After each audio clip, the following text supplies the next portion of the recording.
रामलाल शिक्षण संस्थान online class में सभी छात्र छात्राओं का स्वागत है। हम भारत की प्रमुख कृषि फसलों के बारे में पढ़ रहे हैं। नए सिलेबस के अनुसार कृषि वाला जो टॉपिक है उसमें कृषि के प्रकार में रासायनिक कृषि को हटा दिया गया है। फिलहाल हम मुख्य जो प्रमुख कृषि फसलें उनके बारे में पढ़ रहे हैं। इनमें हमने गेहूं के बारे में पढ़ा और चावल के बारे में। ये दो मुख्य खाद्यान्न फसलें थी। आज हम रेशेदार फसलों के बारे में पढ़ेंगे, जिनमें कपास प्रमुख रूप से एक रेशेदार फसल है। कपास का जो जन्म है वो सबसे पहले भारत में है, इसलिए कपास का जन्म स्थल भारत को कहा जाता है।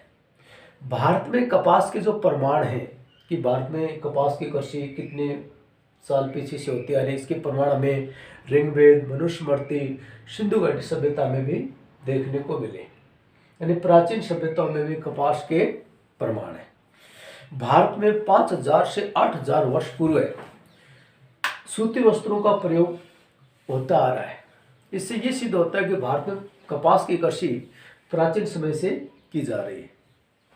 भारत विश्व का 12% कपास पैदा करता है। यानी कपास पैदा करने वाले देशों में जो भारत है उसका जो प्रतिशत हुआ है 12%। कपास सूती वस्त्र उद्योग का एक प्रमुख रूप से कच्चा माल भी। अब हम पढ़ेंगे सबसे पहले कपास के लिए भौगोलिक दशाओं की आवश्यकता कि कपास के लिए क्या क्या भौगोलिक दशा होनी चाहिए। सबसे पहले तापमान। कपास के लिए तापमान 21 डिग्री से 35 डिग्री तापमान की आवश्यकता होती है। 21 डिग्री से 35 डिग्री तापमान कपास की फसल के लिए लाभदायक है। इसके साथ साथ कपास के लिए 200 दिन पाले रहित होने चाहिए। मतलब 200 दिन जब इसकी डोडियां पकड़ी होती हैं उस समय पाला नहीं गिरना चाहिए। यानी ठंड इसके लिए हानिकारक है। तो 200 दिन पाले रहित होने चाहिए। कम से कम तापमान 21 डिग्री से 35 डिग्री तापमान की आवश्यकता होती है। और भारत में जो कपास है वो खरीफ की फसल के अंतर्गत बोया जाता है। एक प्रकार से रेशेदार फसल है, जिसको हम नकदी फसल भी कह सकते हैं। कपास का जन्म स्थान भारत है। कपास के जो प्रमाण हैं वो प्राचीन समय के जैसे वेद, ऋग्वेद में, मनुस्मृति में और सिंधु घाटी सभ्यताओं में इसके अवशेष मिले हैं कि भारत में कपास की कृषि प्राचीन समय से होती आ रही है। अभी मैंने आपको बताया। अब इसके लिए वर्षा, कपास की कृषि के लिए कम से कम 50 से 100 सेंटीमीटर वर्षा की आवश्यकता होती है। और जिन भागों में कम वर्षा होती है उन भागों में सिंचाई के साधनों द्वारा भी कपास को पैदा किया जा सकता है। धरातल की बात करें तो वही बात, समतल धरातल की आवश्यकता होती है। कपास की कृषि के लिए समतल धरातल होना चाहिए। लेकिन इसके साथ साथ एक बात ये भी ध्यान में रखने वाली बात है कि भूमि जल प्रवाहयुक्त होनी चाहिए। जल प्रवाहयुक्त भूमि होनी चाहिए। धरातल भी कैसा होना चाहिए? जल प्रवाहयुक्त, यानी इनकी जड़ों में जो पानी नहीं ठहरना चाहिए। कपास की जड़ों में पानी नहीं ठहरना चाहिए, इसलिए समतल और जल प्रवाहयुक्त धरातल की इसमें आवश्यकता होती है। ठीक है। उसके बाद में श्रम का मतलब होता है मेहनत, यानी इसमें सस्ते श्रमिकों की आवश्यकता होती है, क्योंकि इसको बीज बोने से, सिंचाई करने, कपास को चुनने, ठीक है ना, इसके लिए सस्ते श्रमिकों की आवश्यकता होती है। तो ये थी इसके लिए भौगोलिक दशाएं। हमारा आज का टॉपिक है कपास है। कपास का जन्म स्थान भारत। कपास की कृषि भारत में प्राचीन समय से होती आ रही है। इसके प्रमाण हमें मनुस्मृति, ऋग्वेद, सिंधु घाटी सभ्यता की खुदाई में मिले। ठीक है। भारत में अनुमान है कि लगभग 5000 से 8000 वर्ष पहले भारत में सूती वस्त्रों का उपयोग होता था। यानी सूती वस्त्रों का लोग वो उपयोग करते थे। इससे ये सिद्ध होता है कि भारत में कपास की कृषि 5000 से 8000 वर्ष पहले से होती आ रही है।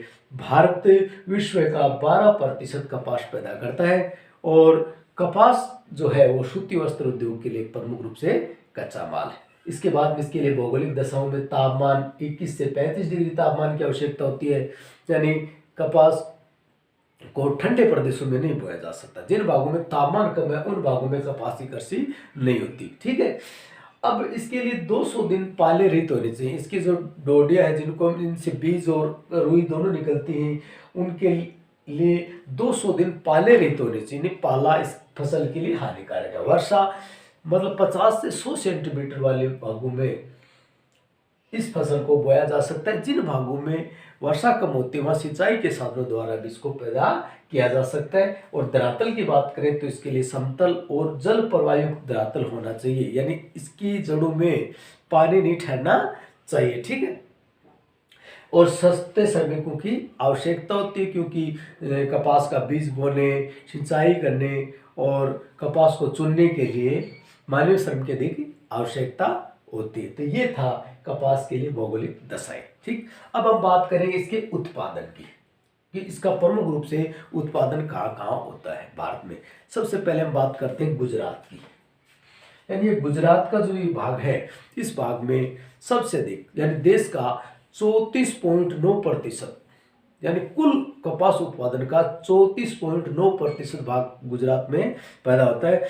क्योंकि यहाँ की जलवायु आर्द्र और सम जलवायु जो है और यहाँ के लिए कपास की कृषि के लिए आपको एक बात बताऊं, मिट्टी लावा युक्त जो मिट्टी है काली मृदा, वो कपास की कृषि के लिए बहुत ही उपयुक्त है, वो यहाँ मिल जाती है। तो गुजरात में एक तो उपयुक्त जलवायु है, दूसरी बात यहाँ कपास की कृषि के लिए जो मिट्टी चाहिए वो भी यहाँ पे उपलब्ध है। तो भारत में सर्वाधिक कपास का उत्पादन गुजरात में होता है। ठीक है, इसमें प्रमुख रूप से जो गुजरात के जो क्षेत्रों में बड़ौदा है, अहमदाबाद है, सूरत है, बड़ौच है, साबरमती और पंचमहल जो जिले हैं, उनमें कपास का उत्पादन अधिक होता है। यही कारण है कि जितनी भी सूती वस्त्र की मिलें हैं, जैसे बड़ौदा है, सूरत है, अंकलेश्वर है ना, तो इन क्षेत्रों में सूती कपड़े की मिलें भी ज़्यादा है, क्योंकि उन मिलों को आसानी से यहाँ पे कच्चा माल मिल जाता है। तो पहले स्थान पे कौन सा हो गया? गुजरात। दूसरे नंबर पे आता है महाराष्ट्र। महाराष्ट्र भी देश का 20.45% क्या करता है? कपास उत्पादन करता है। इसका दूसरा नंबर आता है इसमें। इसके बाद में कपास की एक बात यहाँ पे ये है कि महाराष्ट्र में लंबे रेशे वाली जो अमेरिकन कपास है वो भी यहाँ पे पैदा की जा सकती है। तो यानी लंबे रेशे वाले कपास के लिए महाराष्ट्र प्रमुख रूप से जाना जाता है। यहाँ की जो लावा युक्त मतलब काली मृदा है वो यहाँ पाई जाती है। इसके साथ साथ यहाँ की अनुकूल जलवायु, क्योंकि वही बात, ये भी महाराष्ट्र भी समुद्र तक के एरिया है इस क्षेत्र में, और यहाँ भी क्या है, सम जलवायु पाई जाती है, इसलिए कपास का उत्पादन की दृष्टि से इसका भारत में दूसरा स्थान है। ठीक है, महाराष्ट्र की बात करें तो मुंबई का जो एरिया है, नागपुर है, अंकोला है, अमरावती है, वर्धा है, जलगांव है, नांदेड़ है, ये जो क्षेत्र है, इन क्षेत्रों में कपास का अत्यधिक उत्पादन किया जाता है। तो ये बात गुजरात और मतलब महाराष्ट्र दोनों ही कपास के लिए क्या है, महत्वपूर्ण उत्पादक राज्य हैं भारत के। यहाँ मुंबई जो है वो कपास का सूती वस्त्र उद्योग की राजधानी भी कहा जाता है भारत में। अहमदाबाद पूर्व का मैनचेस्टर कहा जाता है अहमदाबाद को। तो यह जो मुंबई है, मुंबई में सूती वस्त्र की अत्यधिक मिलें हैं, वो इसी कारण से है कि इसका जो पृष्ठ प्रदेश है उस क्षेत्र में कपास का अत्यधिक उत्पादन होता है। उसके बाद में अगर बात करें आंध्र प्रदेश की, आंध्र प्रदेश में भी ये जो आंध्र प्रदेश का एरिया है, ये जो भाग, इस आंध्र प्रदेश में क्या है, आंध्र प्रदेश में भी देश का 13.92% कपास उत्पादन होता है। यहाँ पर कृष्णा नदी जो है आंध्र प्रदेश में, कृष्णा नदी का जो डेल्टाई क्षेत्र है या कृष्णा नदी का जो बहाव क्षेत्र है, उस क्षेत्र में कपास की अत्यधिक कृषि की जाती है। यहाँ पर गंटूर है, अवंतीपुर है, कर्नूल है, कृष्णा है, ये जो जिले हैं, इन जिलों में कपास का अत्यधिक उत्पादन होता है। इसके साथ ये पहली बात यहाँ पे गुजरात, उसके बाद में महाराष्ट्र, उसके बाद में आंध्र प्रदेश। अब हम बात करते हैं 4 नंबर पे पंजाब की। पंजाब यहाँ है। पंजाब में प्रति हेक्टेयर उत्पादन कपास का सबसे अधिक होता है, और यहाँ भी महाराष्ट्र की तरह अमेरिकन कपास, जिसको स्थानीय भाषा में नरमा कहा जाता है, उसका उत्पादन यहाँ अधिक किया जाता है। ठीक है, लंबे रेशे वाले कपास का उत्पादन यहाँ होता है, और यहाँ पर प्रति हेक्टेयर उत्पादन सर्वाधिक है भारत में। ठीक, यहाँ की अगर बात करें तो यहाँ पर सिरसा, हिसार, फरीदाबाद, ये जो मुख्य रूप से इसके उत्पादक जिले हैं, इनमें कपास का उत्पादन सर्वाधिक होता है। सॉरी, ये तो हरियाणा के थे, मतलब पंजाब के जो है उनमें मुख्य रूप से अमृतसर है, लुधियाना है, संगरूर है, बठिंडा है, वो जो एरिया। उसके बाद हम हरियाणा की बात करें तो हरियाणा में भी सिरसा, हिसार और फरीदाबाद में भी कपास का उत्पादन अधिक होता है। इसके बाद में बात करते हैं राजस्थान की। राजस्थान में सिंचाई के साधनों द्वारा कपास का उत्पादन किया जाता है। राजस्थान में हनुमानगढ़, गंगानगर, भीलवाड़ा, अजमेर, बूंदी, टोंक और पाली जिलों में भी क्या है, कपास का थोड़ा बहुत उत्पादन होता है। इसके अलावा अन्य राज्यों की बात करें भारत में तो तमिलनाडु में भी कपास का थोड़ा बहुत उत्पादन होता है। उसके बाद में कर्नाटका में भी, इसके बाद मध्य प्रदेश, उड़ीसा और केरल में भी थोड़ा बहुत कपास का उत्पादन होता है। तो ये था हमारा कपास। क्या बात, सबसे पहले मैंने अभी आपको बताया कपास का जन्म स्थान कौन सा है, भारत है। कपास का जो प्रयोग है भारत में वो 5000 से 8000 वर्ष पहले से होता आ रहा है। भारत विश्व का 12% कपास क्या करता है, उत्पादित करता है। कपास जो है वो सूती वस्त्र उद्योग के लिए कच्चा माल उपलब्ध करवाता है, या कपास सूती वस्त्र उद्योग का एक प्रकार से कच्चा माल है। अब अगर इसकी भौगोलिक दशाओं की बात करें तो इसके लिए तापमान 21 से 35 डिग्री, वर्षा की बात करें तो 50 से 100 सेंटीमीटर वाले भागों में इस कपास को पैदा किया जा सकता है।